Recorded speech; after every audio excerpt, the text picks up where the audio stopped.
Paul Gascoigne's 18-year struggle with alcoholism robbed him of more than just his games. It stole his laughter, his peace, and nearly his life. But why exactly did this legend do this? Let's turn the pages to find out the truth. Paul Gascoigne, or Gazza as most people call him, was born on May 27, 1967 in Gateshead, County Durham. He came from a humble background where his dad, John, was a hod carrier and his mom, Carol, worked in a factory. School-wise, he was decent. Gazza went to Breckenbeds Junior High and then Heathfield Senior High School, both in Lowfell, Gateshead. There he really loved football and played for Gateshead Boys. But Gazza's childhood had its fair share of rough spots too, and this is what became the biggest reason behind so many obsessions and addictions that he developed later on. For starters, Gazza's family started out in just one room in a council house and moved around quite a bit. This made him mentally and emotionally vulnerable because he always felt looked down upon.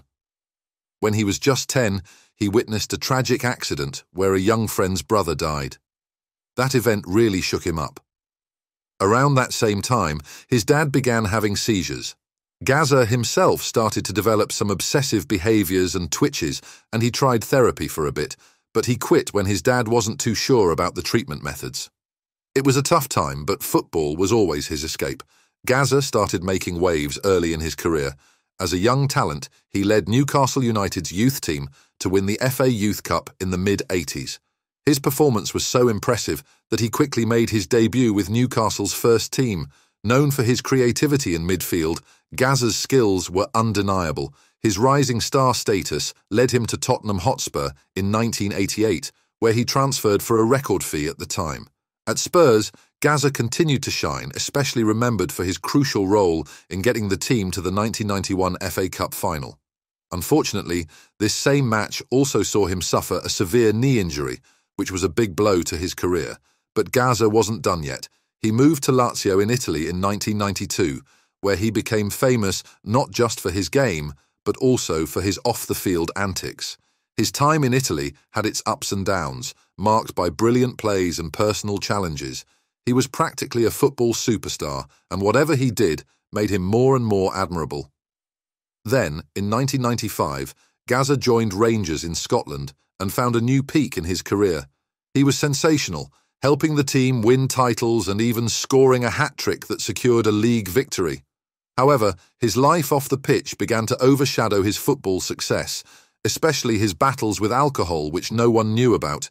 He became a big-time addict and started risking everything that he had earned. Later years saw him playing for teams like Middlesbrough and Everton, but the challenges in his personal life continued to affect his professional world. Gazza tried his hand at coaching and even played briefly in China, but he never quite recaptured his former glory because his mind was too occupied by booze. But this legend always knew that his number one addiction was football, so no matter what he did, he would circle back to football. If your number one addiction is also football, make sure to subscribe to this channel and give this video a big thumbs up. Thanks. Now back to our legend. After gaining some coaching experience in China, Paul Gascoigne joined Boston United on July 30th, 2004. He was with the club for 11 games, but left on October 5th to start a football coaching course. His departure was partly because the club wouldn't let him join the reality TV show I'm a Celebrity, Get Me Out of Here. Later, he expressed interest in managing the Scottish team Greenock Morton, but that didn't pan out. In 2005, Gascoigne spent 2 months as a player coach for a new Portuguese team, Algarve United. However, he returned to England when a planned contract fell through. On October 27, 2005, he became the manager of Kettering Town, a Conference North club, and even planned to buy a third of the club to demonstrate his dedication. Despite early successes in attracting new sponsors, the team's performance didn't hold up, and Gascoigne's time at Kettering was short. He was let go after just 39 days, on December 5th. And once again, one of the biggest reasons was that the club's owner, Imran Ladakh, complained that Gascoigne's drinking was a problem, claiming he drank nearly every day he worked there. Now, this is truly sad. But why did he become an addict? What made him so desperate that he was willing to risk it all for quick oblivion? Well, it all comes down to his trauma and a failed marriage. Our legend was a true lover, and given that he already had so much childhood trauma, he just couldn't handle things anymore. Gazza got married to Cheryl Fales in Hatfield, Hertfordshire, back in July 1996, after they had been together for around 6 years. Unfortunately, it wasn't all smooth sailing. Gazza later admitted he was violent towards Cheryl during their marriage, and they ended up divorcing in early 1999. Gazza's troubles didn't stop there. In October 1998, after a particularly heavy drinking session where he downed 32 shots of whiskey, he realised he had hit rock bottom. His then manager, Brian Robson, had to check him into Priory Hospital while he was still unconscious. Despite a recommended stay of 4 weeks, Gazza left the clinic after just 2 weeks. He tried to stay clean but found himself slipping back into old habits. By 2001, things were looking pretty grim, and Everton's then chairman Bill Kenwright stepped in to help. He got in touch with Gazza's therapist, leading to more treatment and a stint at a clinic in Cottonwood, Arizona. It was there he was diagnosed with bipolar disorder. Gazza went back to that clinic a few times, especially during tough periods, like his stint working in China and after retiring from football. Not just this, in 2008, Gazza faced some serious mental health challenges. He was sectioned under the Mental Health Act after several concerning incidents. His battles with alcohol continued to lead to legal troubles, including arrests for disturbances and driving offences.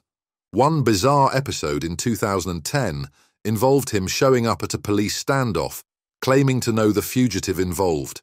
He even brought along a can of lager and a fishing rod, among other things, but was denied access to the scene. Despite multiple attempts at rehab, including a notable stint in 2013, funded by some well-known figures, Gazza's struggles persisted.